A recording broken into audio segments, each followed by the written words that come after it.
Hello students, good evening. Good evening, good evening. कैसे हो आप सब? Please bear with my voice today. बहुत मेरा गला बैठा हुआ है ना। सो दिव्यान, जल्दी से मुझे ऑडिबल एंड विजिबिलिटी टेस्ट में पास कर दो, फिर आज की क्लास को स्टार्ट करते हैं। हाय क्रिश, हाय मानवी, हाय दिव्यान। कल वाली क्लास ख़त्म कर दी?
ठीक है, बोर्ड हिल गया था। I know, it is fine now. Am I audible and visible?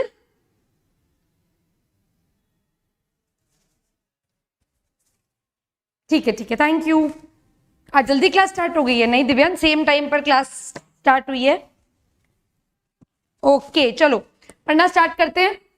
अंश, संडे की क्लास का मैं बता दूंगी, ठीक? Don't worry about Sundays class. Divyan, board हिल गया था पर अब ठीक है। ओके, चलो स्टार्ट करते हैं। सो लास्ट क्लास में अपन ने पढ़ा था अबाउट द रेस्पिरेटरी पैसेज, ठीक है? एक बार उसको रिवाइज कर लेते हैं, जो भी रेस्पिरेटरी पैसेज अपन ने पढ़ा था। देखो, the respiratory passage started with the nose. मैंने बताया था नोज के अंदर क्या प्रेजेंट है? External nostrils. These external nostrils opens into the nasal passage, nasal chamber that opens into internal नेयर्स। ये मैंने बात बताई थी। नेजल पैसेज के अंदर अपन ने डिस्कस किया था hair and mucus producing glands present है, ठीक है? They are called as sebaceous gland, जो कि क्या करेंगे? एयर को फिल्टर करेंगे। ये पार्ट अपन ने डिस्कस किया था। नेजल चेंबर, यहां पर कॉन्का प्रेजेंट है, बोन्स प्रेजेंट है। उस बोन में कुछ आउटग्रोथ प्रेजेंट है जिसको टर्मिनल्स कहा था, which makes your respiratory passage long and spiral and it adjusts the temperature of the inhaled air. हाँ, ये लिखना है दिव्यान, आपका ही तो डाउट क्लियर कर रही हूँ। आपने जो कल मुझे भेजा था वही बता रही हूँ। This opens into internal nares, nasopharynx, pharynx, then it opens into larynx, which is the voice box, trachea, which is the windpipe. Okay, now from trachea there is primary bronchus, secondary bronchus, segmental bronchus, then there is bronchioles, then there is terminal bronchioles, ठीक?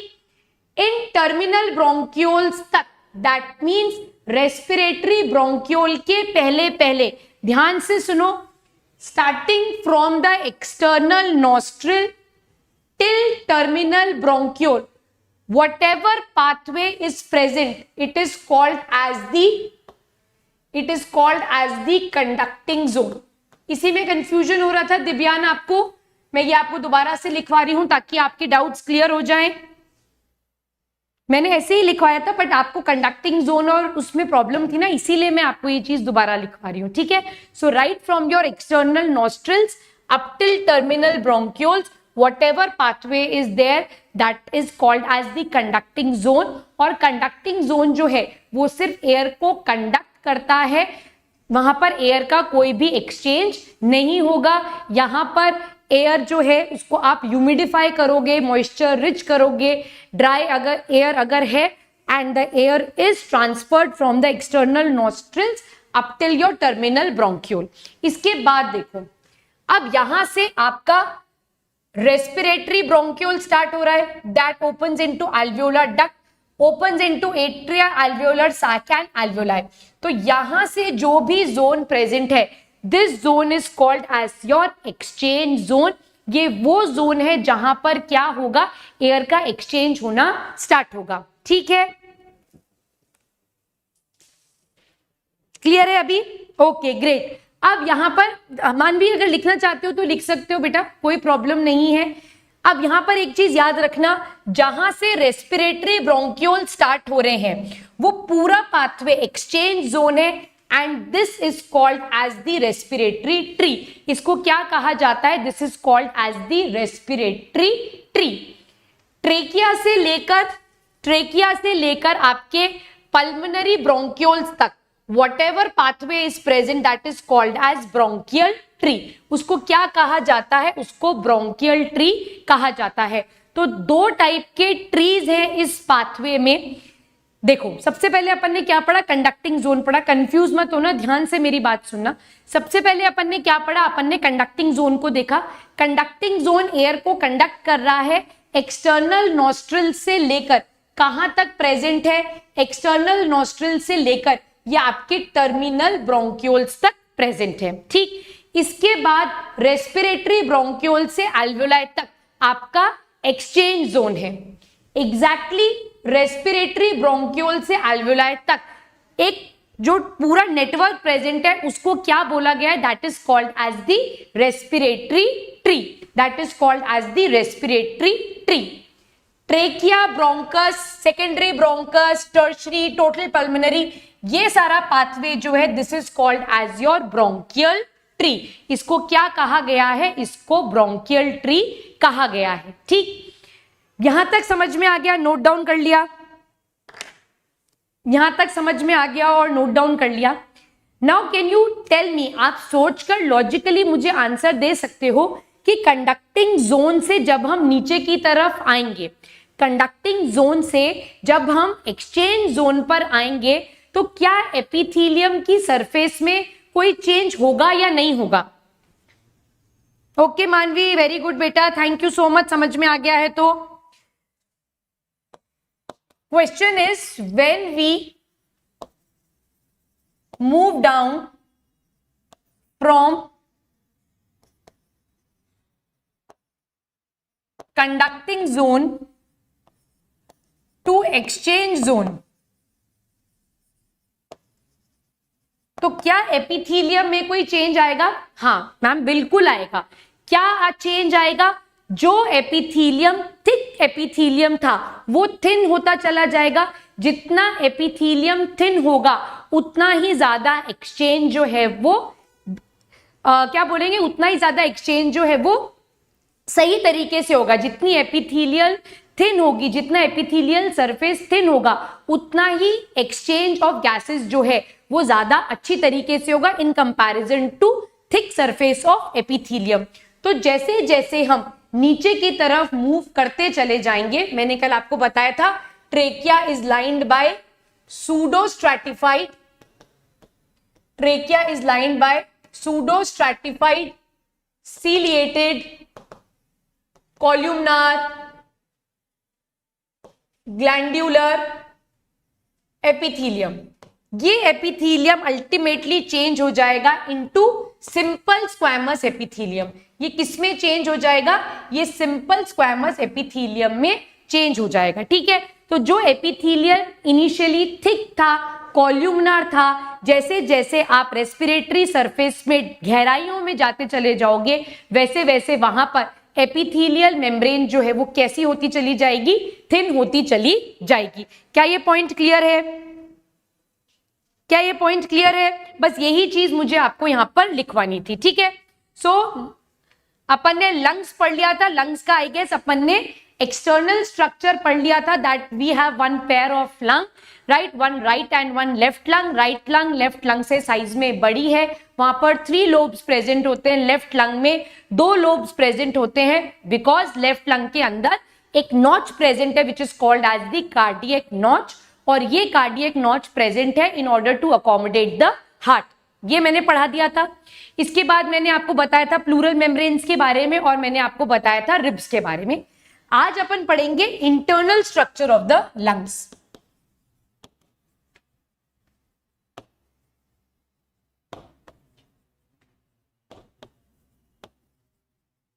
ठीक है, यहां तक कोई doubt तो नहीं है? दिव्यान, मानवी, आज नव्या नहीं है क्लास में, आदर्श,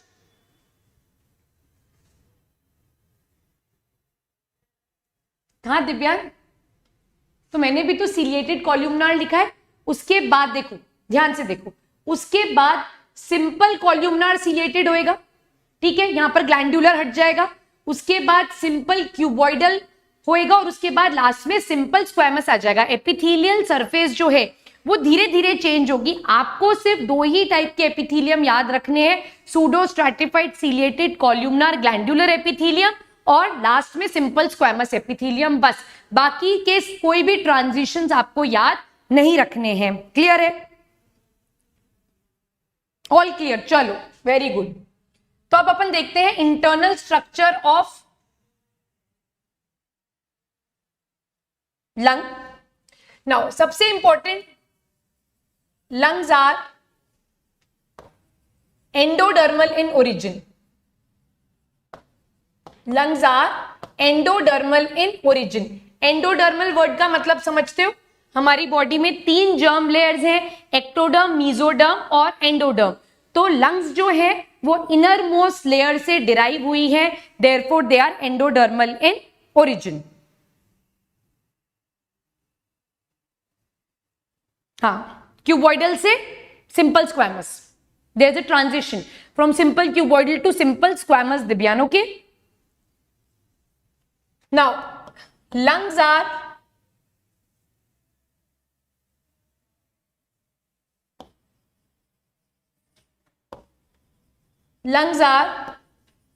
solid and spongy in nature.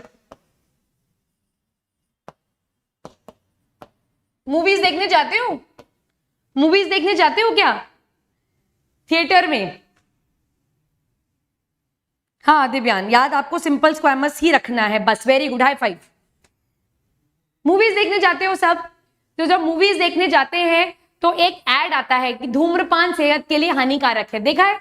उसमें एक लड़के को दिखाते हैं, मुकेश नाम का लड़का दिखाते हैं जो 21 या 22 साल का होता है और उसकी डेथ हो जाती है अनफॉर्चुनेटली, बिकॉज उसने बहुत एक्सेसिव स्मोकिंग की होती है। तो उसकी लंग्स दिखाते हैं कि अगर आप इतना ज्यादा स्मोकिंग करोगे तो वो लंग्स स्क्वीज करके दिखाते हैं और ब्लैक कलर का लिक्विड ऑब्टेन होता है, ठीक है?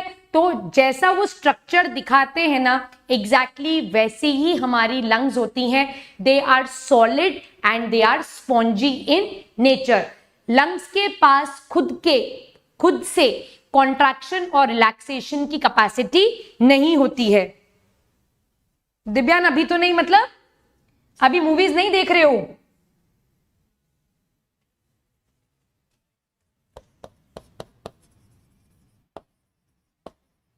They do not have power of self contraction. They do not have power of self contraction and relaxation. इनके पास खुद के पास कॉन्ट्रैक्शन और रिलैक्सेशन की पावर जो है वो नहीं होती है, ठीक है? The functional unit of lungs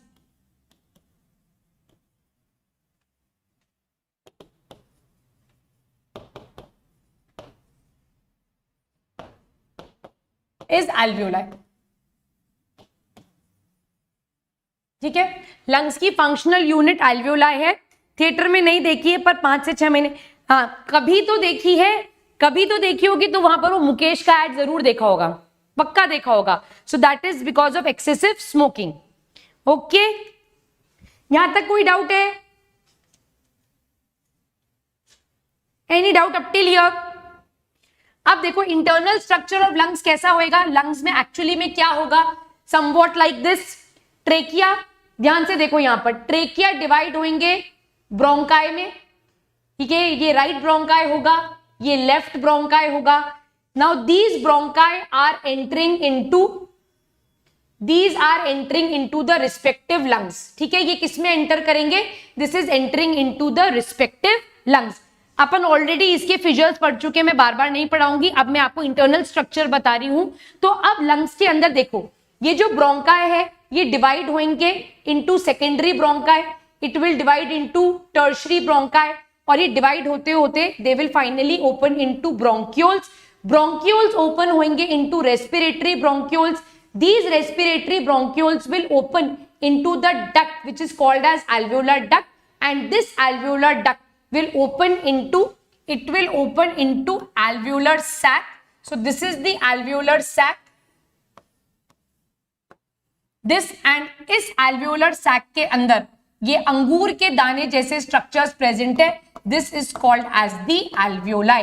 So lungs के अंदर बेसिकली क्या प्रेजेंट है? इंटरनल स्ट्रक्चर अगर अपन लंग्स का देखें तो वहां पर fine network of branches present है. अगर मैं ऊपर से डेप्थ तक जाऊं तो नंबर ऑफ ब्रांचेस बढ़ेंगी और उनका जो साइज है वो ग्रेजुअली रिड्यूस होता चला जाएगा. Ultimately all the branching will terminate into a sac like structure which is called as alveolar sac. Alveolar sac बिल्कुल एक अंगूर के गुच्छे के जैसा दिखता है, और उस एल्वियोलर सैक के अंदर क्या प्रेजेंट होती है? वहां पर बहुत सारी एल्वियोलाई प्रेजेंट होती हैं, and these alveoli is the basic functional unit of our lungs. ये वो एरिया है जहां पर एक्चुअली में एयर का एक्सचेंज होगा. क्या यहां तक पॉइंट समझ में आया? एट्रिया कहां है? Atria are the structures. Atria ये वाले स्ट्रक्चर्स हैं, ये दिस राउंडेड स्ट्रक्चर्स जो है, दीज आर एट्रिया. ये जो गोल गोल स्ट्रक्चर्स होते हैं, दीज आर एट्रिया. डक्ट्स के साथ ही प्रेजेंट होते हैं, and then they open into alveolar sac, and alveolar sac के पास क्या प्रेजेंट है? एल्वियोलाई प्रेजेंट है. क्लियर है? Any doubt up till here? Clear? So this is the internal structure. यहां पर लंग्स के अंदर ये ही वाला पार्ट प्रेजेंट होगा जिसको एनलार्ज कर नीचे बना रखा है. चले आगे. एट्रिया क्या होता है? आप इसको सिर्फ ऐसे समझो कि ये फाइन नेटवर्क ऑफ छोटी छोटी डक्ट्स हैं. उन डक्ट्स पे कुछ कुछ जगह पे कुछ नोड्स टाइप स्ट्रक्चर्स प्रेजेंट है, कुछ छोटे छोटे एनलार्जमेंट टाइप स्ट्रक्चर्स प्रेजेंट है. सो दिस इज द पाथवे जो कि आपके एयर को क्या कर रही है? आपके एयर को कंडक्ट कर रही है. ठीक. हेलो अनंत, लॉन्ग टाइम नो सी. क्लियर है? चलो अब बात करेंगे एल्वियोलाई की. दिस इज इंपॉर्टेंट है. ठीक है. The total number of alveoli present in both the lungs is around 300 millions.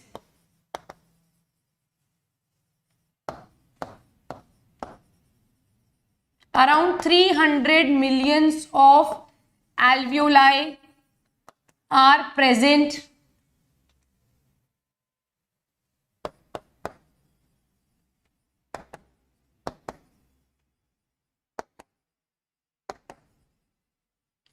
ठीक है. आप एल्वियोलाई के स्ट्रक्चर को देखते हैं. So the structure of alveoli is like this.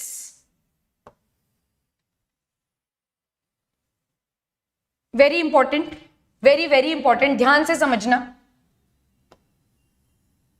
Each alveoli is supplied with blood capillaries like this. Markings करते जाएंगे. यहां तक कोई डाउट तो नहीं है दिव्यान? ओके, अदर स्टडीज करो, रिकॉर्डेड लेक्चर्स देख रहे हो? ठीक है. मानवी देखो फटाफट, हो जाए जब मुझे बताना.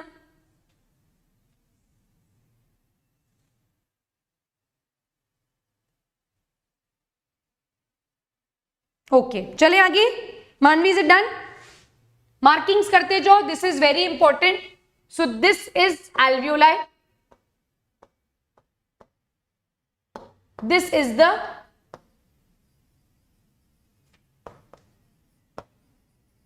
blood capillary.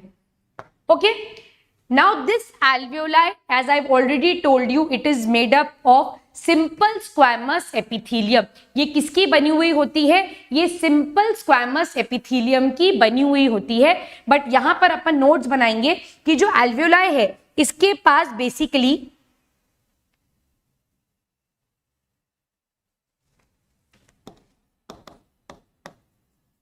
alveoli basically is made up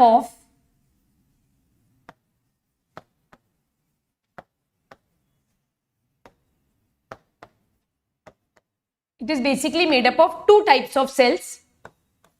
Very important. NSCJS का क्वेश्चन है इसके ऊपर. Pneumocyte 1 and the other type of cell is called as pneumocyte 2. Pneumocyte 1 जो है it is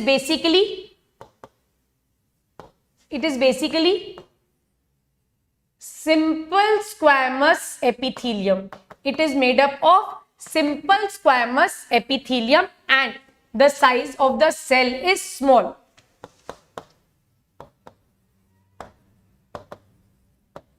The cell size is small. It is basically involved in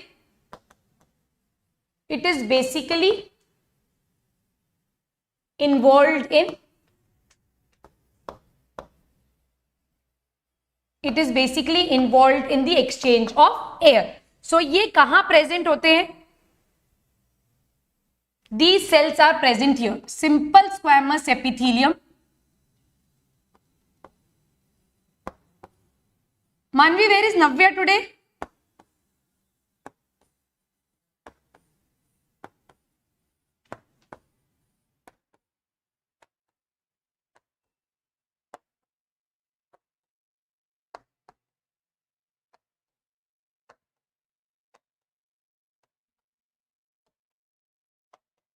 So these are pneumocytes 1 and they are basically made up of simple squamous epithelium and these cells are basically responsible for the exchange of air. और इन cells का size कैसे होता है? They are small. Hi Karina, hi Krish, good afternoon. ठीक. अब pneumocytes 2 present है. These pneumocytes 2 are bigger in size. They are bigger in size and they secrete or produce a surfactant. They produce a surfactant which is called as lecithin. ये produce करते हैं एक surfactant which is called as lecithin. और lecithin खुद क्या है? It is a phospholipid. Surfactant क्या करेगा? सरफेस टेंशन को रिड्यूस करेगा और इस एल्वियोलाई को कोलैप्स होने से प्रिवेंट करेगा. सर्फेक्टेंट का काम क्या होगा? ये सरफेस टेंशन को रिड्यूस करेगा और एल्वियोलाई को कोलैप्स होने से प्रिवेंट करेगा. तो एल्वियोलाई में बेसिकली दो टाइप के सेल्स प्रेजेंट है, न्यूमोसाइट 1, न्यूमोसाइट 2. न्यूमोसाइट 1 जो है छोटे साइज के सेल हैं. They are basically simple squamous epithelium और ये एयर के एक्सचेंज में काम में आते हैं. वेर एज न्यूमोसाइट 2 जो है ये प्रोड्यूस करते हैं एक phospholipid which is lecithin. Lecithin काम करता है एक सर्फेक्टेंट के जैसे and it reduces the surface tension. It reduces the surface tension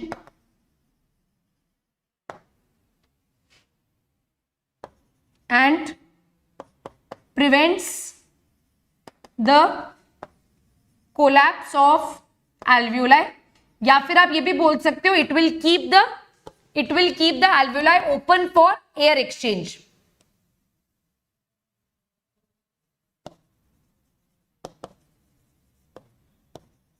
It will keep the alveoli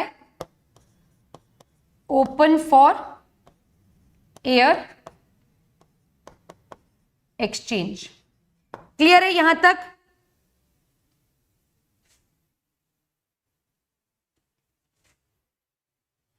Kareena पढ़ ले. सो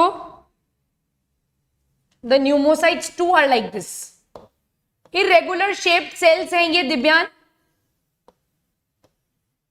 ठीक है, मार्किंग्स कर लीजिए यहां पर. Pneumocyte 1, pneumocyte 2. ठीक है. सर्फेक्टेंट बेसिकली क्या करेगा, एल्वेओलाई को हमेशा ओपन रखेगा, इसकी सरफेस टेंशन को घटाएगा. सी ट्रेकिया में, दिव्यांग ध्यान से समझो, ट्रेकिया में आपके कंडक्टिंग जोन में बहुत आगे तक आपकी सी शेप्ड कार्टिलेजिनस रिंग्स हैं जो कि आपके रेस्पिरेटरी ट्रैक्ट को कोलैप्स होने से प्रिवेंट कर रही है even in absence of air.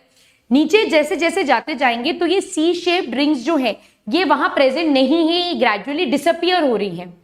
तो वहां पर क्या प्रेजेंट है, वहां पर बेसिकली हमारे एल्वेओलाई में लेसिथिन प्रेजेंट है जो कि एल्वेओलाई को हमेशा ओपन रखेगा, उसको कोलैप्स होने से प्रिवेंट करेगा और उसकी सरफेस टेंशन को रिड्यूस करेगा. क्लियर है? ठीक है, done up till here. Clear? अब देखो ये जो ब्लड कैपिलरी है, नाउ इरेगुलर शेप्ड सेल्स होते हैं बेटा. Pneumocytes 2 are irregularly shaped cells. ठीक, ठीक है.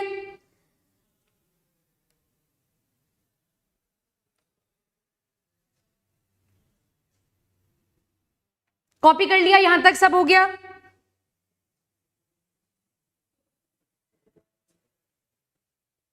एपिथेलियम कोई नहीं है, ये सिंपल इरेगुलर शेप्ड सेल्स हैं बेटा ये. ठीक है,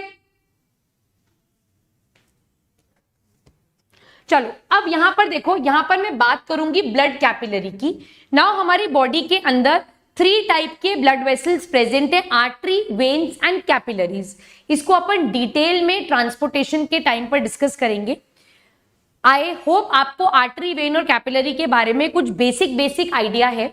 ठीक, कैपिलरीज जो है वो सबसे थिन ब्लड वेसल्स प्रेजेंट है हमारी बॉडी के अंदर and these capillaries are made up of a single layer of cell and that single layer of cell is basically simple squamous epithelium. ध्यान से समझो, कैपिलरी जो है वो किसकी बनी हुई है, capillaries is made up of simple squamous epithelium और इस सिंपल स्क्वैमस एपिथीलियम को जो कि कैपिलरीज में प्रेजेंट होती है उसको हम कहते हैं endothelium. This is called as endothelium. Endothelium समझ में आया? हमारी जो कैपिलरीज है, हमारी जो ब्लड कैपिलरीज है वो बहुत पतली, बहुत ही थिन ब्लड वेसल्स है. They are made up of only simple squamous epithelium and this simple squamous epithelium which is present in our blood capillaries is called as endothelium. इसको हम क्या कहते हैं? एंडोथीलियम कहते हैं. Very good. अब यहां पर एक इंपॉर्टेंट चीज जिसके ऊपर नीट में काफी बार क्वेश्चन आता है, एनएससी जेएस में भी आई गेस एक बार क्वेश्चन पूछा हुआ है कि हम जब एयर को इनहेल करते हैं तो वो कितनी मेम्ब्रेन्स को क्रॉस कर कर हमारे ब्लड तक पहुंचती है. ठीक, एक चीज हमेशा याद रखना, wherever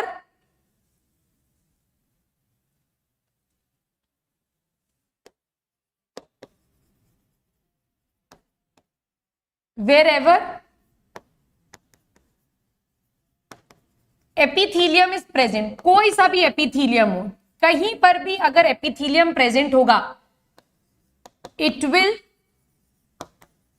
will rest on a membrane, it will rest on a membrane called as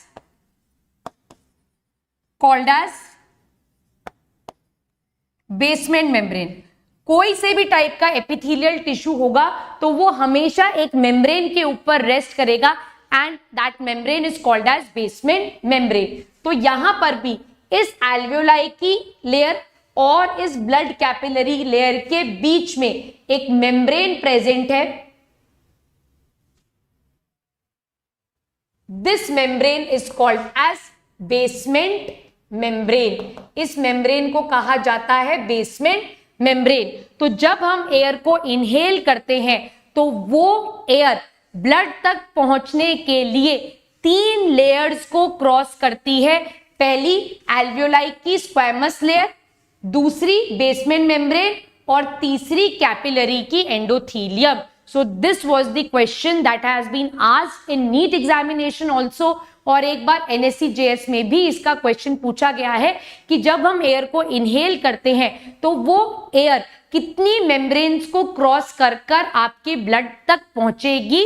तो सबसे पहली लेयर इस एल्वियोलाई की simple squamous epithelium, then you have basement membrane and then you have the endothelium of the capillary. तो तीन layer को cross कर कर ऑक्सीजन जो है वो आपकी ब्लड कैपिलरी तक पहुंचेगा।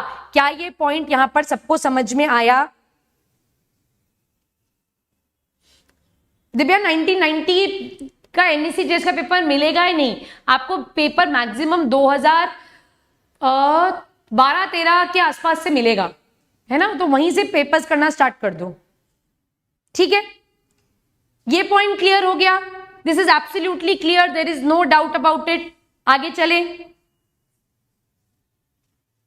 तो वहां से उठा लो, जहां तक के मिल रहे हैं वहां तक के कर लो। This structure we have already discussed. So I took this structure just to explain that this entire structure is the alveolar sac. ये alveoli है, ठीक है?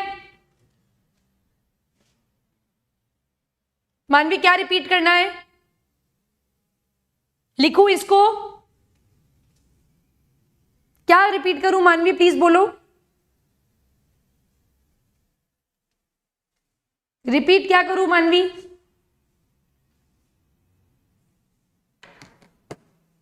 लिखूं?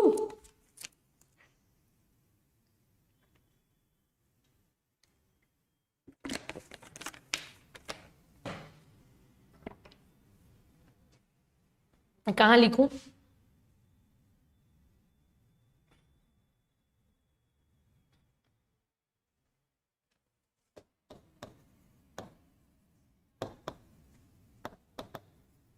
The air we inhale crosses three membranes to reach blood. So the first layer is the squamous epithelial layer of alveoli, that is pneumocyte 1. Second is the basement membrane, and third is the endothelium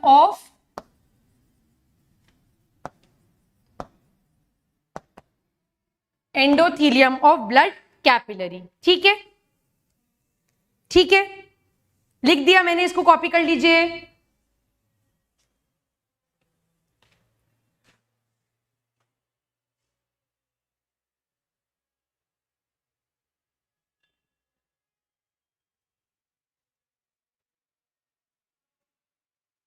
done? चले आगे। Okay, now we'll talk of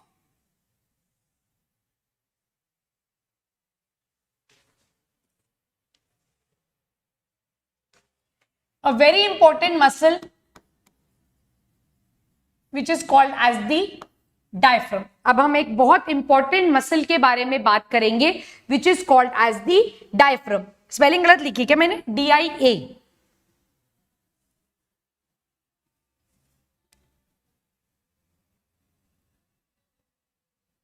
DIAPHRAGM. Diaphragm, ठीक है? It is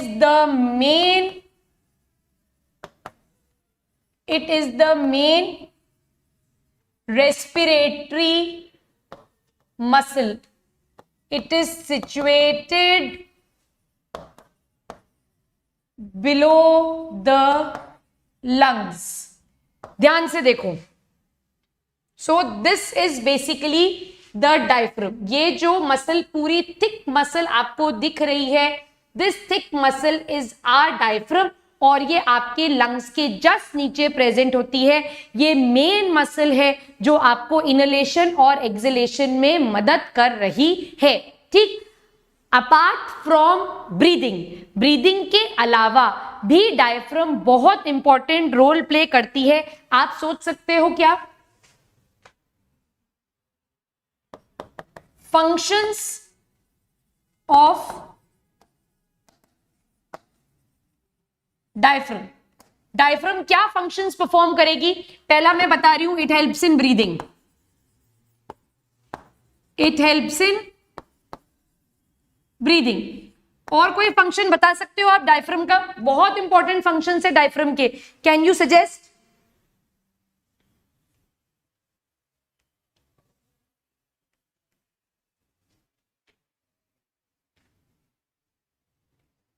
चलो एक मैं लिख देती हूं, इट हेल्प्स इन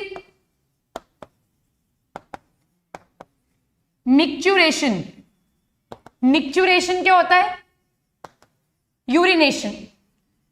ये बॉडी से यूरिन को निकालने में मदद करती है। अब आप पूछोगे कैसे, तो एक बार एक्सपीरियंस करके देखना, आपको समझ में आएगा कि diaphragm is actually helping in micturition. Micturition का मतलब होता है urination. It helps in defecation, it helps in defecation, removal of undigested food, it helps in defecation, removal of undigested food, it helps in parturition। parturition का मतलब होता है child birth, parturition का मतलब होता है चाइल्ड बर्थ। सो जब normal, when a female undergoes child birth और वो नॉर्मल लेबर में जाती है, तो she has to exert a lot of force for the baby to come out of the birth canal. Vagina से बाहर बच्चा जब नेचुरली निकल रहा है, नॉर्मल प्रोसेस से निकल रहा है, so a female has to exert a lot of pressure, और वो जो प्रेशर एक्सर्ट हो रहा है that is because of the diaphragm. So diaphragm एक बहुत इंपॉर्टेंट मसल है बॉडी की, and Divyang you are absolutely right. This diaphragm helps in creating या helps in separating the two cavities of the body. Diaphragm के ऊपर जो cavity होती है उसको हम कहते हैं थोरैसिक कैविटी, एंड डायफ्राम के नीचे जो कैविटी होती है उसको हम कहते हैं अब्डोमिनल कैविटी। सो अब्डोमिनल कैविटी पर जितना भी प्रेशर लगाने का काम है, वो प्रेशर लगाने का काम कौन करेगा? वो काम करेगा डायफ्राम। अगर आपको विश्वास नहीं हो रहा है तो एक बार सब पेन छोड़कर, मोबाइल छोड़कर, एक बार मुझे बाबा रामदेव समझकर गहरी सांस लो, टेक अ डीप ब्रीथ। जब गहरी सांस लोगे तो आपको फील होगा कि आपका जो अब्डोमिनल एरिया है वो अंदर की तरफ प्रेस हो रहा है। वो अंदर की तरफ क्यों प्रेस होता है? क्योंकि डायफ्राम उसे क्या करता है? डायफ्राम उसको कॉन्ट्रैक्ट करता है, डायफ्राम उसको दबा देता है। अब गहरी लंबी सांस लेकर देखो, है ना? तेजी से सांस अंदर लो, रिलीज कर दो, रिलीज कर दो, ज्यादा देर तक होल्ड मत करना, ठीक है? फील हुआ आपको? आपके डायफ्राम का मूवमेंट फील होगा। जब आप गहरी सांस अंदर ले रहे हो तो आपका डायफ्राम जो है वो आपके एब्डोमिनल एरिया के ऊपर प्रेशर क्रिएट कर रहा है। यही सेम प्रेशर आप फील करोगे at the time of defecation, micturition, and the females who have undergone normal labour, उनको ये प्रेशर फील हुआ होगा। तो ये जो पूरा प्रेशर अब्डोमिनल कैविटी पे एक्सर्ट करने का काम करता है, वो कौन करता है? डायफ्राम करता है। ठीक है मानवी, फील हो गया? Very good. अब एक और चीज यहीं पर अपन मेंशन करेंगे कि डायफ्राम वर्ड के साथ जो वर्ड एसोसिएटेड है that is phrenic. Phrenic word जो है वो एसोसिएट किया जाता है विथ डायफ्राम। जैसे अगर मैं बोलूं कार्डियक, तो कार्डियक से आपके दिमाग में क्या आएगा? हार्ट। अगर मैं बोलूं हिपैटोसाइट तो आपके दिमाग में क्या आना चाहिए? लिवर। अगर मैं बोलूं नेफ्रॉन तो आपके दिमाग में आनी चाहिए किडनी। अगर मैं बोलूं रीनल तो भी आपके दिमाग में क्या आनी चाहिए, किडनी आनी चाहिए, ठीक है। तो ऐसे ही अगर अब मैं फ्रेनिक वर्ड यूज करूं तो आपके दिमाग में क्या आना चाहिए, आपके दिमाग में डायफ्रम आना चाहिए, बिकॉज डायफ्रम का जो नर्व सप्लाई है that is with the help of phrenic nerves. Diaphragm के अंदर जो नर्व सप्लाई है वो नर्व सप्लाई किसका है, that is of phrenic nerves. क्या यहां तक बात समझ में आई? यहां तक बात समझ में आ गई सबको?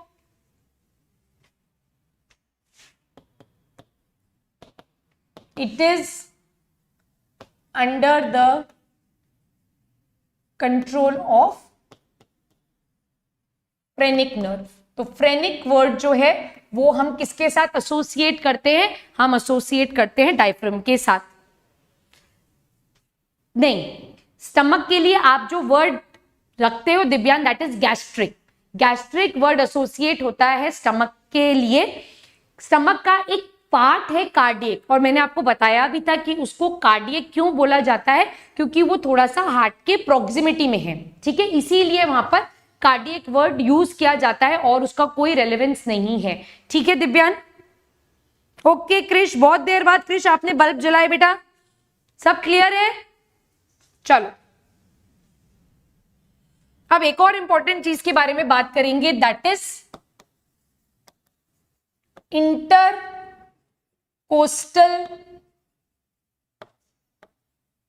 मसल्स। किसी को पता है इंटरकोस्टल मसल्स क्या होती हैं? मैंने बताया था दिव्यांग, आप ही ने मुझसे क्वेश्चन पूछा था कि मैम कार्डियक वर्ड तो हार्ट के लिए यूज करते हैं, फिर स्टमक का पार्ट क्यों है? ऐसे मत करो दिव्यांग, मैंने बताया था। Yes, very good Divyan. Muscles between ribs are called as intercostal muscles. Very good.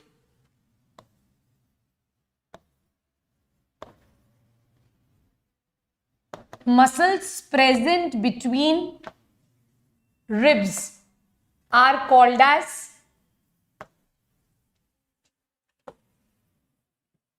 intercostal muscles. अब यहां ध्यान से देखिए, so these are the ribs, ठीक है, ये हमारी रिब्स हैं, अपन ऑलरेडी पढ़ चुके हैं, 12 पेयर्स ऑफ रिब्स हैं। अब इन रिब्स के बीच में ये पीछे से आ रही हैं, ठीक है, वर्टिब्रल कॉलम से आ रही है, मैं सिर्फ इसका आगे का पार्ट बना रही हूं, और ये आगे किससे अटैच्ड होती है, in front they are attached with the sternum, ठीक। अब इन रिब्स के बीच की जो स्पेस है, this space is called as the costal space.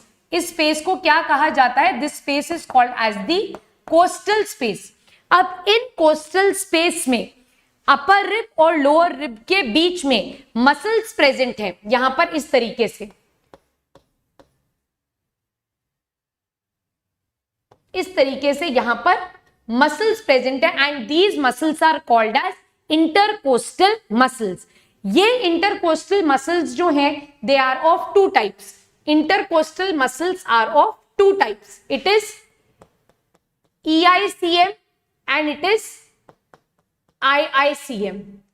EICM stands for external intercostal muscles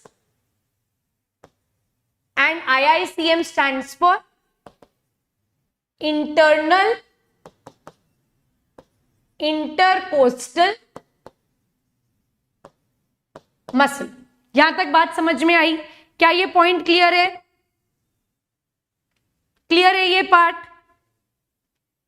absolutely clear? Okay, अब देखो, अब यहां पर एक दो टर्म समझेंगे अपन। One term is ventral and the other term is dorsal. एक टर्म है वेंट्रल और एक टर्म है डोर्सल। अच्छा, मानवी ने कोई डाउट पूछा है?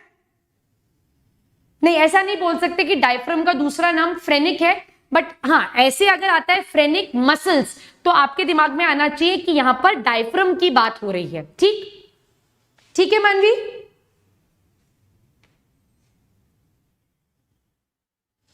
अब समझते हैं दो टर्म्स, डोर्सल और वेंट्रल। ओके अगर मैं आपको फोन ऐसे दिखाऊं, सो this is the front surface of the phone, और अगर मैं आपको फोन ऐसे दिखाऊं तो ये फोन का बैक साइड है, क्लियर। अगर मैं आपको एसी का रिमोट ऐसे दिखाऊं, सो this is the front side of your remote, और मैं अगर ऐसे दिखाऊं तो ये रिमोट का बैक साइड है, ठीक। तो जो फ्रंट साइड में आपको दिखा रही हूं, this front side is called as the ventral side. Dorsal का मतलब होता है बैक साइड। सो वेंट्रल मतलब फ्रंट साइड, डॉर्सल मतलब बैक साइड। क्या ये चीज समझ में आई? डॉर्सल और वेंट्रल का मतलब समझ में आया? डॉर्सल और वेंट्रल का मतलब समझ में आया, हाँ या ना? अच्छा मैं ये बता चुकी हूं, ओके ओके, थैंक यू मानवी, थैंक यू दिव्यान। अब यहां ध्यान से देखो दोबारा, ये मेरी अपर रिब है, ठीक, very important. This is my lower rib, so this is my upper rib, this is my lower rib, ठीक है। अब अपर रिब जो है ये उसका डॉर्सल साइड है। ये अपर रिब जो मैंने यहां पर ली है, ये उस अपर रिब का कैसा साइड है? डॉर्सल साइड है, मतलब बैक साइड है, क्लियर। लोअर रिब जो मैंने ली है ये इसका वेंट्रल साइड है, ये इसके आगे का पार्ट है। क्या ये बात समझ में आई? ये बहुत इंपॉर्टेंट है, बच्चे इस पॉइंट के ऊपर कंफ्यूज रहते हैं, बट आपको ये पॉइंट क्लैरिटी से समझना है। Is this point absolutely clear? मैंने दो रिब्स ली हैं, ये मैंने ली अपर रिब, ये मैंने ली लोअर रिब। अपर रिब का डॉर्सल साइड लिया है मैंने, लोअर रिब का मैंने वेंट्रल साइड लिया है, ठीक। अब यहां पर क्या प्रेजेंट है? यहां पर मसल्स प्रेजेंट है, जो कि ध्यान से सुनो, मसल्स जो कि अपर रिब की डॉर्सल साइड से स्टार्ट होकर लोअर रिब की वेंट्रल साइड पर अटैच होती हैं। वापस से रिपीट कर रही हूं, ऐसी मसल्स जो अपर रिब की डॉर्सल साइड से इमर्ज होकर लोअर रिब की वेंट्रल साइड पर अटैच होती हैं, ऐसी मसल्स को मैं EICM बोलती हूं, that is external intercostal muscles. इनको क्या बोलती हूं मैं? इनको मैं एक्सटर्नल इंटरकोस्टल मसल्स बोलती हूं। ऐसी मसल्स, ये सपोज मेरी रिब्स है, ठीक है, these are the ribs, these are the ribs. अब ये जो सरफेस आपको दिख रहा है, ये आपको वेंट्रल सरफेस दिख रहा है, और ये पीछे जो है ये डॉर्सल सरफेस है, दिख रहा है आपको। अब ऐसी मसल्स जो अपर रिब के डॉर्सल साइड से स्टार्ट होकर लोअर रिब की वेंट्रल साइड पे अटैच होती हैं, ऐसी रिब्स को मैं एक्सटर्नल इंटरकोस्टल मसल्स कहती हूं। क्या ये पॉइंट क्लियर है? दिव्यान क्या समझ नहीं आया बेटा? ये मैंने अपर, यहां ध्यान से देखो, इधर देखो, इधर देखो डायग्राम में, मैं फिर बताऊंगी। ये दो रिब्स हैं। हरजोत आप इस साल भी नहीं दे सकते बेटा, नेक्स्ट ईयर भी नहीं दे सकते हो। वापस देखो, ये दो रिब्स से समझ में आ रहा है? Can you see my fingers clearly? तो ये वाला पार्ट जो है मैं आपको दिखा रही हूं, दिस इज माई वेंट्रल, ये वेंट्रल है, और ये पार्ट जो आपको नहीं दिख रहा है ये डॉर्सल है, ठीक है। रिब्स के रेफरेंस से समझो दिव्यान, मेरे हाथ के रेफरेंस से मत समझो। ये पार्ट, ये दो रिब्स हैं, ये रिब्स का वेंट्रल पार्ट है और ये रिब्स का डॉर्सल पार्ट है। तो ऐसी मसल्स जो अपर रिब के डॉर्सल पार्ट से निकलकर लोअर रिब की वेंट्रल पार्ट पर जुड़ती हैं, ऐसी रिब्स को मैं क्या बोलूंगी? एक्सटर्नल इंटरकोस्टल मसल्स बोलूंगी।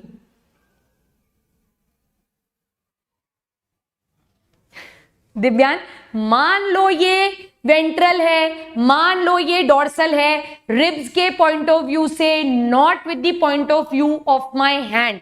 ओके, समझ आया? डायग्राम में बेटा ये मैंने डोर्सल साइड ही बनाई, मैंने फ्लिप कर दी है, मैंने रिब को क्या कर दिया, फ्लिप कर दिया। यहां पर और कैसे बनाऊंगी, आपको डायग्रामेटिकली समझाने के लिए आप ये मानो कि मैंने इस रिब को फ्लिप कर दिया, तो मैंने डोर्सल साइड दिखा दी, तो डोर्सल साइड से निकलकर लोअर रिब की वेंट्रल साइड। अब अगर इसको सीधा सीधा बनाऊं, इधर देखो, this is the upper rib, this is the lower rib, ठीक। अब ये दोनों ही सरफेस कैसी है, वेंट्रल सरफेस दिख रही है, डोर्सल जो है वो पीछे है, ठीक है। तो आपको कैसा दिखेगा,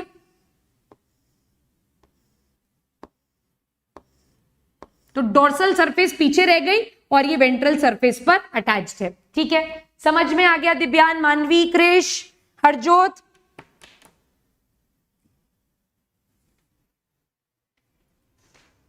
अब सब जगह क्रिश, सब जगह ऐसे ही चलेगा ना बेटा, सब जगह ऐसे ही चलेगा, अपर की डोर्सल, लोअर की वेंट्रल, अपर की डोर्सल, लोअर की वेंट्रल, चलेगा ऐसे सब जगह। सो ऐसी मसल्स को हम क्या बोलेंगे, एक्सटर्नल इंटरकोस्टल मसल्स बोलेंगे। हरजोत आप एलिजिबल नहीं हो तो आप प्रिपेयर कर सकते हो, बट एग्जाम देना थोड़ा डिफिकल्ट होगा। बट यस, अगर आपका टारगेट जेई या नीट है तो आप इन लेक्चर्स को देखकर काफी बेनिफिट उठा सकते हो, बिकॉज ये आपको एक साउंड बेस देगा, ठीक है। मानवी को समझ में आ गया, मानवी ने बल्ब जला दिए। दिव्यान, क्रिश समझ में आ गया है बेटा, तो एक दो बल्ब जला दीजिए प्लीज। दिव्यान सिर्फ ठीक ठीक बोलता है, कभी ऐसे नहीं बोलता हाँ मैम, वाह मैम, चमक गया, चमकता नहीं है आजकल दिव्यान। चलो अब बात करेंगे इंटरनल इंटरकोस्टल मसल्स की। नहीं जलाएगा दिव्यान, बल्ब नहीं जलाएगा। इंटरनल इंटरकोस्टल मसल, देखो ये मेरी अपर रिब, ये मेरी lower rib, this is my upper rib, this is my lower rib. चमकता है मैम, लिखते समय चैट नहीं कर पाता। अच्छा अच्छा, ठीक है दिव्यान, ठीक है कोई बात नहीं। अब यहां पर अपर रिब का तो वेंट्रल साइड और लोअर रिब का डोर्सल साइड, ठीक है। तो वो मसल्स जो अपर रिब के वेंट्रल साइड से लोअर रिब के डोर्सल साइड पर अटैच हो रही हैं, ऐसी मसल्स को मैं क्या कहूंगी, ऐसी मसल्स को मैं इंटरनल इंटरकोस्टल मसल्स कहूंगी। वापस से देखो, ये दो रिब्स है मेरी, ये दो मेरी रिब्स है, ये अपर रिब है, ये लोअर रिब है, ये अपर रिब का वेंट्रल पार्ट है, ये लोअर रिब का डोर्सल पार्ट है। तो ऐसी मसल्स जो अपर रिब के वेंट्रल साइड से लोअर रिब के डोर्सल साइड पर अटैच हो रही हैं, ऐसी मसल्स को मैं क्या बोलूंगी, ऐसी मसल्स को मैं इंटरनल इंटरकोस्टल मसल्स बोलूंगी। क्या ये पॉइंट समझ में आया? Is this absolutely clear?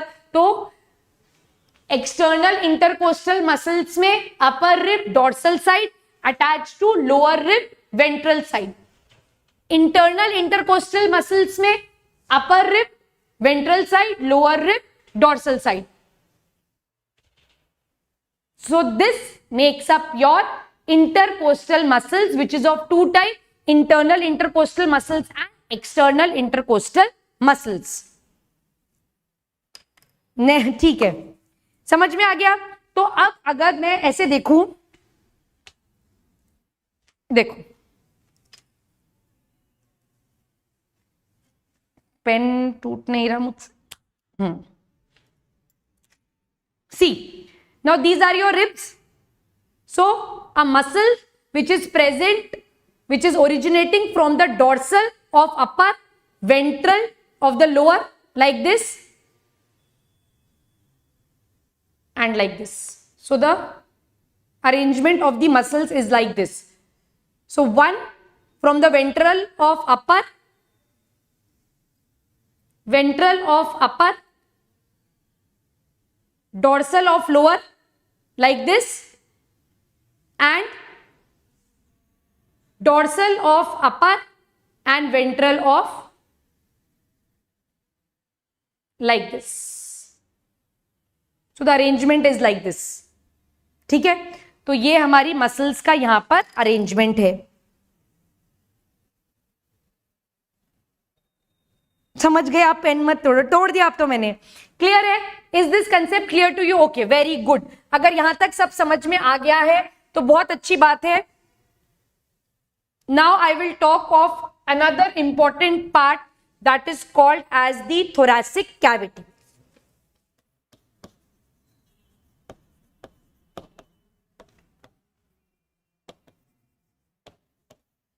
Thoracic cavity. Thoracic cavity, covering of thoracic cavity makes the thoracic cage. अब देखो, thoracic cavity मैंने आपको बता दी, डायफ्राम के ऊपर जो पार्ट प्रेजेंट है that is called as the thoracic cavity. अब ये thoracic cavity जो है इसकी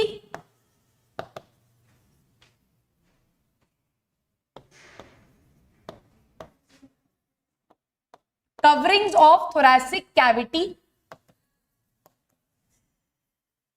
makes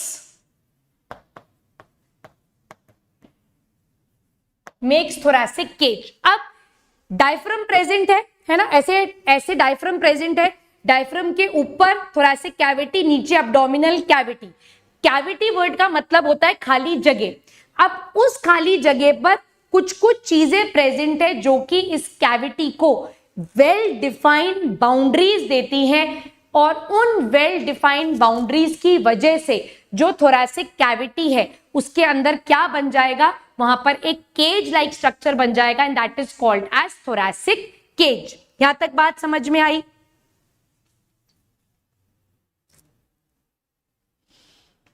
दिव्यांग, रिब केज जो होता है ना, बेसिकली वो रिब, स्टर्नम, वर्टिब्रल कॉलम, इसका बना हुआ होता है रिब केज. मैं बात कर रही हूं in totality of the thoracic cavity. ठीक है, अब इस thoracic कैविटी में समझो एंटीरियरली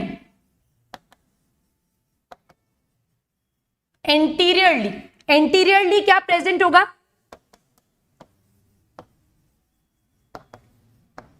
क्लैविकल.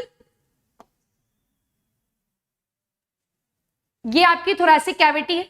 ठीक है, this is your thoracic cavity. Anteriorly मतलब इस thoracic कैविटी के आगे यहां पर क्या प्रेजेंट होगा? Clavicle. Clavicle is your collar bone. ये जो बोन्स है जिनको ब्यूटी बोन्स भी कहा जाता है, this bones are called as clavicle. तो इस thoracic कैविटी का एंटीरियर बॉर्डर किसका बना हुआ है? It is made up of clavicle. ठीक है.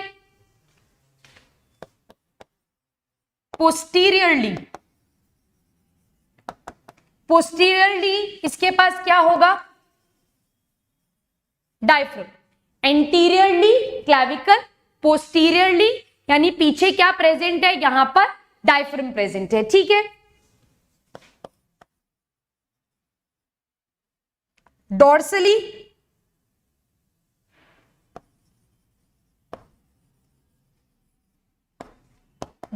क्या प्रेजेंट है? Vertebral column. पीछे की तरफ क्या प्रेजेंट है? बैक साइड में वर्टिब्रल कॉलम प्रेजेंट है. ठीक है. वेंट्रली क्या प्रेजेंट होगा? वेंट्रली प्रेजेंट है स्टर्नम. वेंट्रली क्या प्रेजेंट है? स्टर्नम. लैटरली क्या प्रेजेंट होंगी? रिब्स. लैटरली क्या प्रेजेंट होंगी? लैटरली प्रेजेंट होंगी रिब्स. अब ये पार्ट अगर आप किसी बुक्स में देखोगे तो डॉर्सली में आपको वर्टिब्रल कॉलम के साथ साथ रिब्स भी देखने के लिए मिलेंगी, और वेंट्रली भी स्टर्नम के साथ आपको रिब्स देखने के लिए मिलेंगी, क्योंकि रिब्स जो है वो डॉर्सली आपके वर्टिब्रल कॉलम से आ रही है. तो अगर आप बैक साइड देखोगे, ये आपका वर्टिब्रल कॉलम है तो यहां पर रिब्स भी प्रेजेंट है. यहां पर अगर स्टर्नम है तो यहां पर वेंट्रली आपकी रिब्स भी प्रेजेंट है, और लैटरली मतलब साइड में भी रिब्स प्रेजेंट है. तो अगर आप वर्टिब्रल कॉलम मेंशन करते हो तो वो भी करेक्ट है, साथ में रिब्स लगाते हो तो वो भी एब्सोल्युटली करेक्ट है. So all these boundary defines your thoracic cavity and enclose it, and that enclosed structure is now called as a thoracic cage. क्या ये पॉइंट यहां तक समझ में आया? समझ में आया? पोस्टीरियर, एंटीरियर मतलब आगे, पोस्टीरियर मतलब पीछे, ठीक है? वेंट्रल मतलब फ्रंट, डोर्सल मतलब बैक, लैटरल मतलब side. Divyan, mouth is your interior opening, anus is your posterior opening. तो जो चीज आगे है, ठीक है, दिस इज आगे, this is front, this is आगे, this is front, this is back, this is पीछे, दिस इज लैटरल. क्लियर है? दिव्यान, क्या समझ नहीं आया प्लीज बताओ.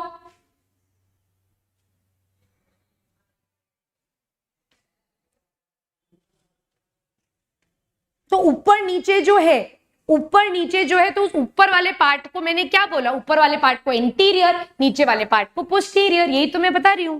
That is absolutely same. मानवी, मैं मैकेनिज्म ऑफ ब्रीदिंग पढ़ाकर क्लास खत्म करूंगी. आगे वाले को इंटीरियर बोला, नीचे वाले को पोस्टीरियर बोला. ठीक है दिव्यान? एंटीरियर और वेंट्रल में डिफरेंस. वेंट्रल का मतलब होएगा फ्रंट में, एंटीरियर का मतलब होगा आगे. तो mouth is anterior, anus is posterior. ठीक है? अगर कोई चीज आगे पीछे प्रेजेंट है तो आगे वाली क्या होगी? वेंट्रल, और पीछे वाली क्या होगी? डोर्सल. ठीक है? क्लियर है? क्रिश, क्लियर है? Now next important concept that we will talk today. I think अभी तो क्लास खत्म होने में टाइम है. I will take around 15 to 20 minutes.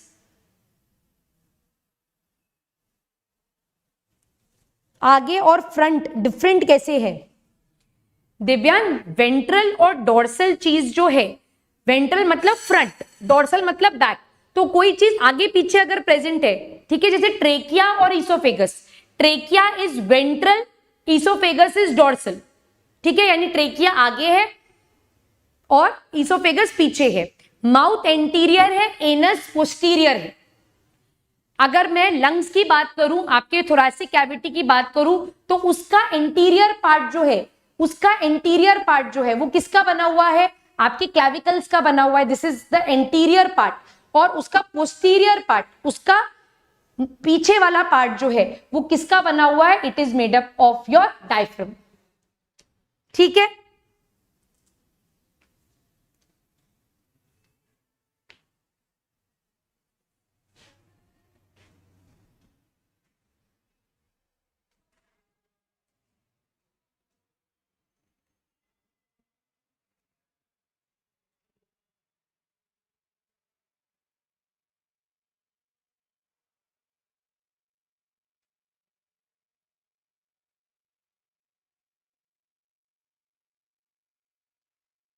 Krrish, case क्या समझ नहीं आया बेटा, मुझे बताओ. थोड़ा थोड़ा समझ में आया. ठीक है, धीरे धीरे जब अपन और डेप्थ में पढ़ना स्टार्ट करेंगे तो आपको समझ में आएगा. So this is your antero posterior axis, this is your dorso ventral axis. ठीक है? विजुअलाइज नहीं हो रहा है, विजुअलाइज नहीं हो रहा है. तो ठीक है, नेक्स्ट टाइम मैं फिर कुछ मैकेनिज्म लेकर आऊंगी जिससे मैं आपको इंटीरियर, पोस्टीरियर और डोर्सल वेंट्रल की कंप्लीट डेप्थ समझा दूं. ठीक है? ऐसे कर ले. कुछ ना कुछ मॉडल मैं जरूर प्रिपेयर करूंगी जिससे मैं आपको बताऊं इंटीरियर, पोस्टीरियर. अच्छा, ऐसे देखो, ऐसे देखो, आई थिंक आपको समझ में आएगा. इधर देखो, एंटीरियर, पोस्टीरियर.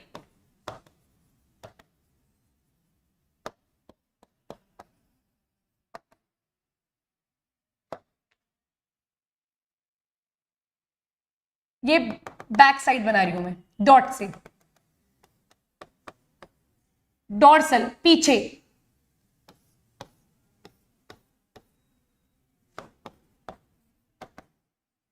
लैटरल, और यहां पर आगे. This is ventral. अच्छा, अगर मैं आपसे पूछूं कि आपका वर्टिब्रल कॉलम या आपकी स्पाइनल कॉर्ड, ध्यान से क्वेश्चन का आंसर करो. क्रिश,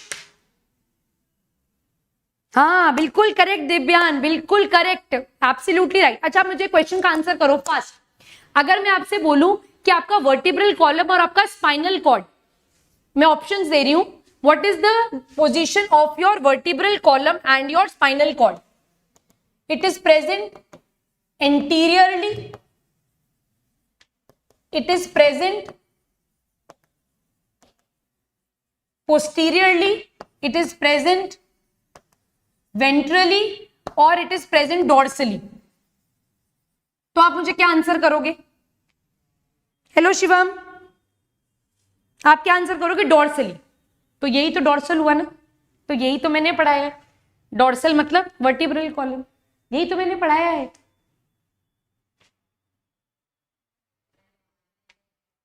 ठीक है, same options, question change, same options, question change.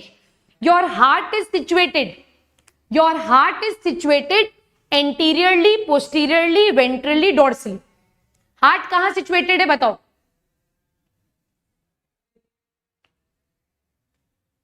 Same question और same options, question change. Question है your heart is situated anteriorly, posteriorly, ventrally, dorsally. बताओ. वेंट्रली, बिल्कुल सही है. तो जहां हार्ट प्रेजेंट है वहीं तो मैंने वेंट्रली, स्टर्नम और रिब्स बताई हैं. यही तो मैंने बताया है. और कैसे बताऊं? यही तो है. अभी क्लियर है क्रिश, दिव्यान? अभी क्लियर है? क्लियर है? Okay, very good. चलो अब पढ़ेंगे मैकेनिज्म ऑफ ब्रीदिंग. पढ़ा दूं ना? थके तो नहीं हो? पढ़ा दूं मैकेनिज्म ऑफ ब्रीदिंग? ठीक है.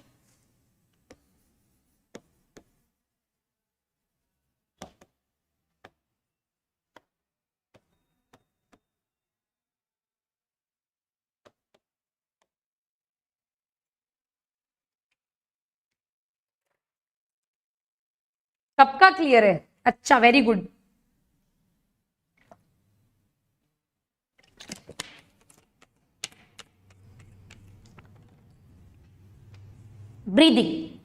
breathing comprises of two things. One is inhalation and other is exhalation. ध्यान से समझो. inhalation is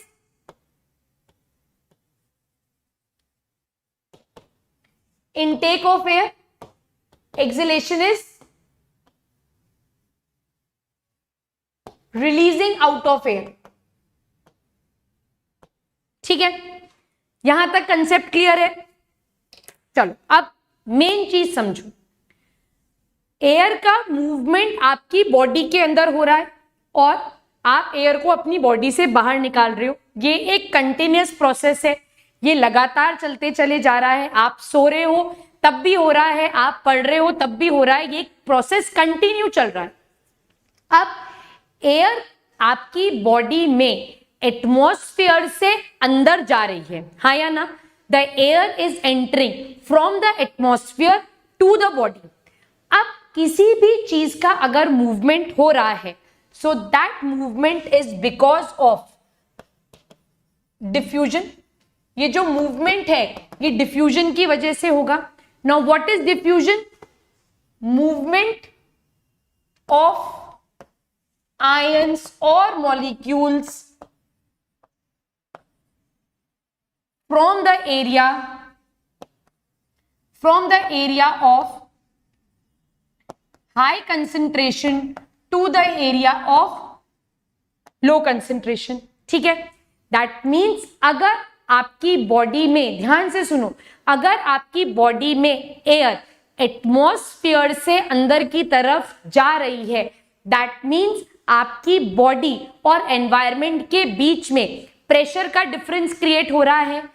आपकी बॉडी का प्रेशर या आपकी थोरैसिक कैविटी का प्रेशर जब एटमॉस्फेरिक प्रेशर से कम होगा तब एयर एटमॉस्फेयर से आपकी बॉडी के अंदर आएगी, हाँ या ना? हाँ या ना? ये कंसेप्ट क्लियर है? That means at the time of inhalation the time of inhalation, at the time of inhalation, the pressure of the thoracic cavity, the pressure of the thoracic cavity is less than, it is less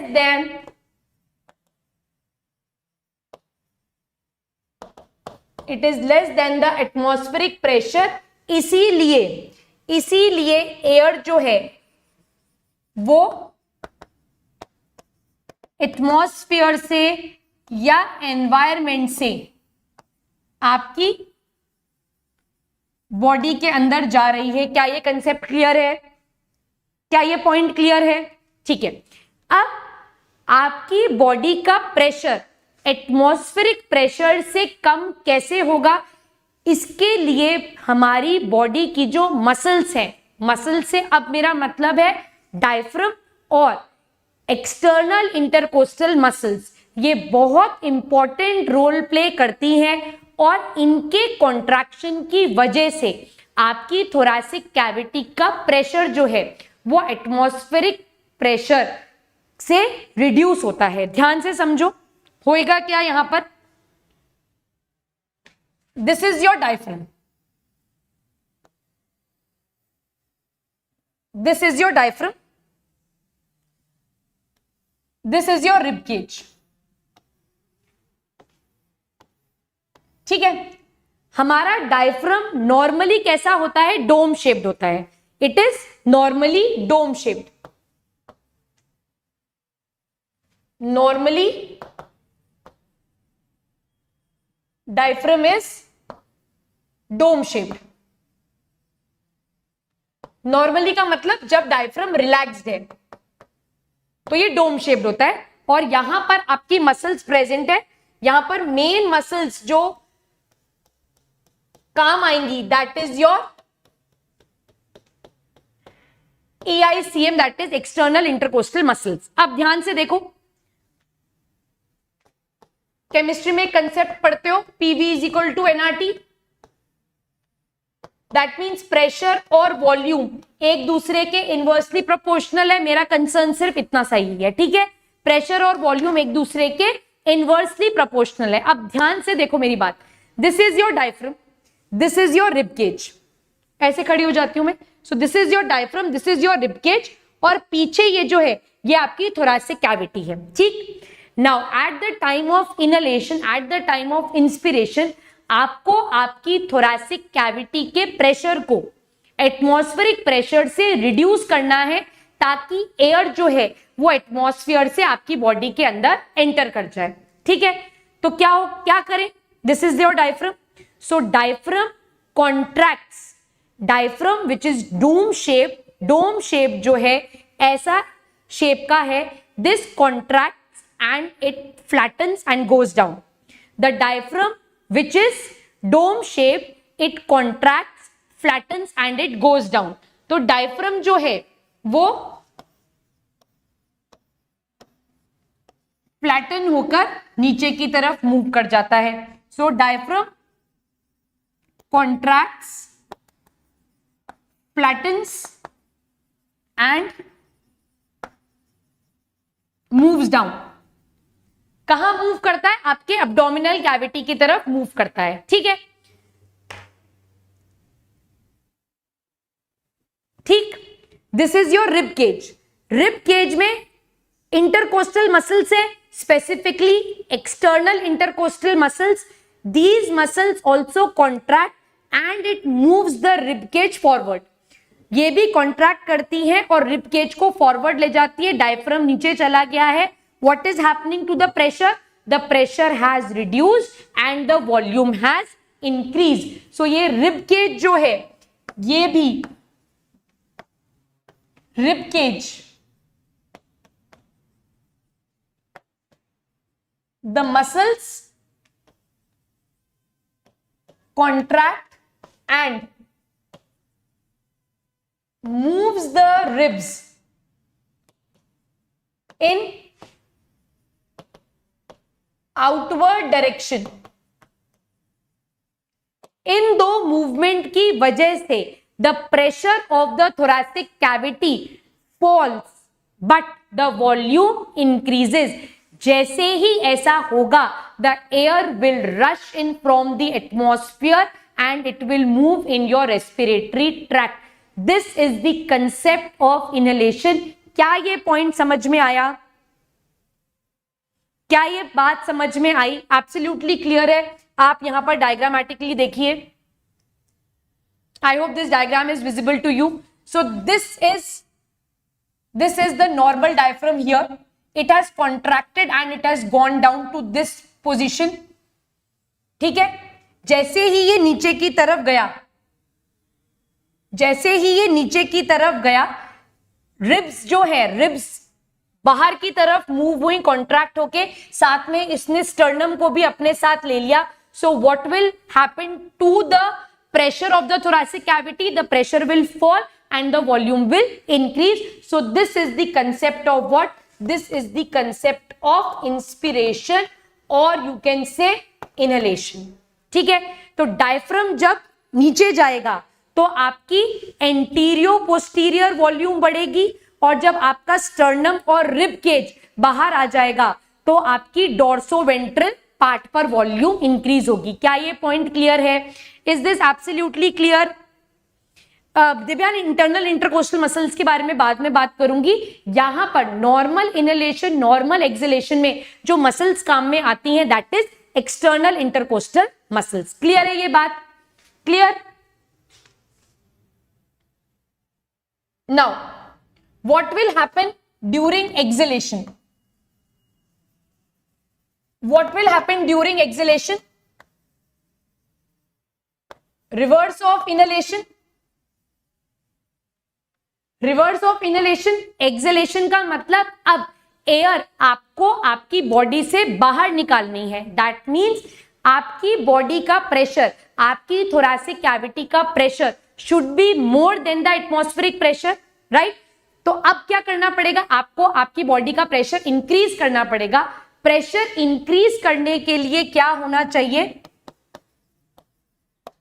the diaphragm relaxes and come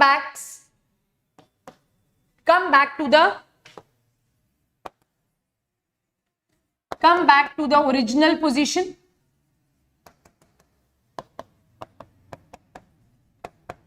The EICM also relaxes and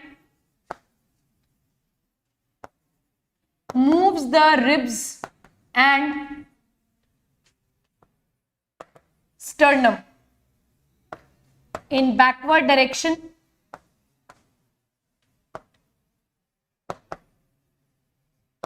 This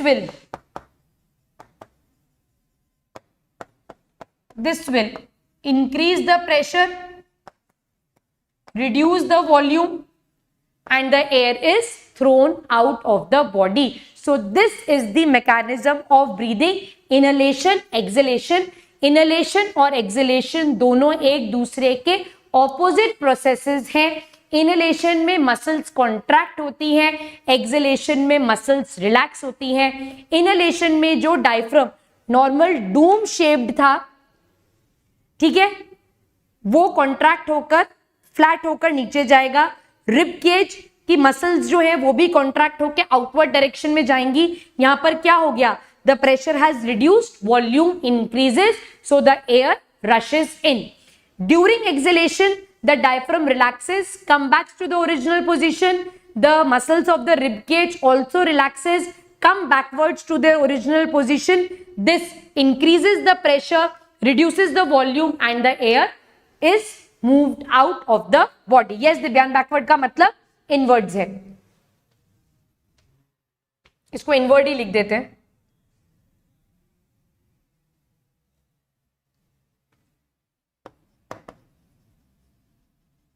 clear? सो यहां पर देखो, so diaphragm goes back to the original position. It is arched upwards. And the ribs and the sternum also moves to the original position.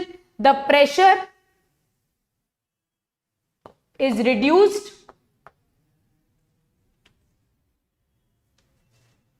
the pressure increases,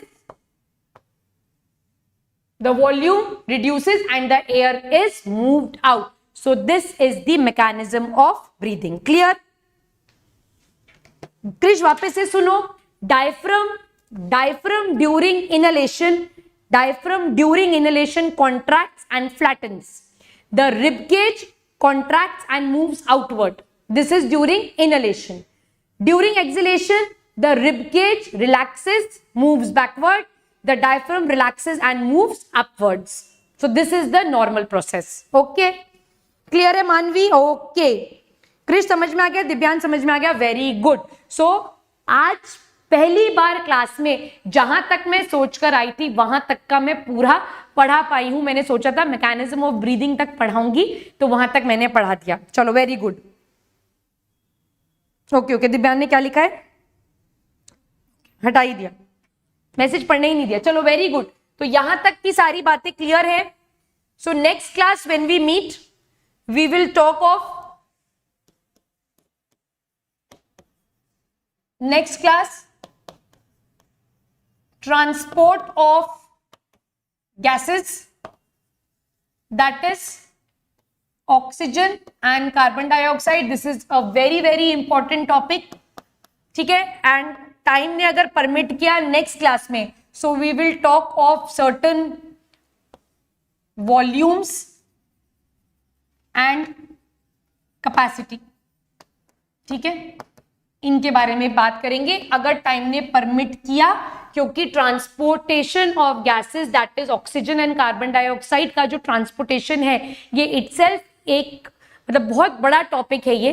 तो अगर time ने permit किया next class में मैं volumes and capacity पढ़ाऊंगी, नहीं तो अपन detail में transportation of oxygen and carbon dioxide को डिस्कस करेंगे. ठीक है. आई होप आज का लेक्चर आपको समझ में आया होगा. हाँ क्रिश, एनसीईआरटी में अगर आपके पास न्यू एनसीईआरटी है तो ह्यूमन फिजियोलॉजी का फर्स्ट चैप्टर है ये, breathing and exchange of gases के नाम से. ठीक है. सो आज की क्लास यहीं खत्म करते हैं. अगर आपको क्लास समझ में आई है तो please do like the video, share it with your friends also. If you are new to the channel please subscribe to our channel. Telegram का लिंक डिस्क्रिप्शन में पिंड है, कमेंट्स में पिंड है. तो प्लीज सारे नोट्स के लिए, PDFs के लिए please join to our Telegram channel also. अगर कोई डाउट आता है तो प्लीज कमेंट बॉक्स सेक्शन में मेंशन करना, मैं सारे डाउट्स आंसर करती हूँ. ठीक है. चलो बाय बेटा, all the best, take care, let's crack it.